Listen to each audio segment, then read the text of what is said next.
আধিপত্যবাদ সন্ত্রাসের বিরুদ্ধে বলিষ্ঠ কণ্ঠস্বর সেই ওসমান হাদিকে কিন্তু টার্গেট কিলিংয়ের শিকার করা হয়েছে।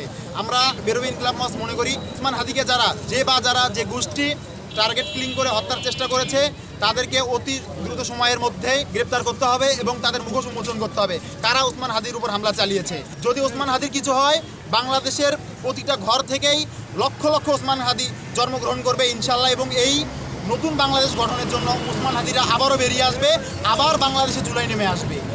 কোনো জুলাই যোদ্ধাকে আমরা পরাস্ত হতে দিব না। নতুন বাংলাদেশে যারা নির্বাচনকে সামনে রেখে ষড়যন্ত্র করছে, নির্বাচনকে পিছানোর পায়তারা করছে, আমরা তাদেরকে এর মুখ্যম জবাব বাংলাদেশের মানুষ ইনশাল্লাহ দিবে। ওসমান হাদিকে যারা হত্যার চেষ্টা করছে তাদের বিচার আমরা নিশ্চিত করতে চাই এবং বাংলাদেশের সুষ্ঠু একটা নির্বাচনের মাধ্যমে সুষ্ঠু রাজনৈতিক ধারা চালু হবে, এই আশাবাদ ব্যক্ত থাকবে। আমরা ইনকিলাব মঞ্চের পক্ষ থেকে ওসমান হাদির জন্য, বেরোবির পক্ষ থেকে দোয়া করছি আল্লাহর কাছে, আল্লাহ তাআলা যেন ওসমান হাদিকে বাঁচিয়ে দেয়।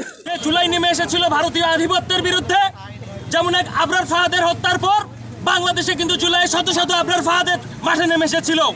তেমনি আমরা বলতে চাই, যদি আমাদের ওসমান হাদিকে যদি টার্গেট কিলিংয়ের শিকার করা হয়, এই বেরোবিতে যেমন আজকে শত শত ওসমান হাদি এসেছে, তেমনি পুরো বাংলাদেশে শত শত ওসমান হাদির তৈরি হবে।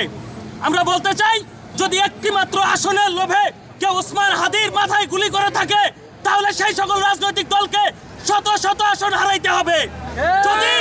যদি বাংলাদেশ থেকে পলায়নকারী কোনো রাজনৈতিক শক্তি ওসমান হাদির মাথায় গুলি করে থাকে, তাহলে বাংলাদেশে ফেরার তাদের যে স্বপ্ন, সেই স্বপ্ন কিন্তু চিরতরে বন্ধ হয়ে যাবে।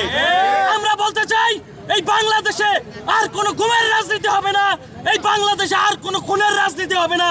এক ওসমান হাদি যদি বাংলাদেশে খুন হয়, তাহলে শত শত ওসমান হাদি কিন্তু এই বাংলাদেশের মাটিতে নেমে আসবে।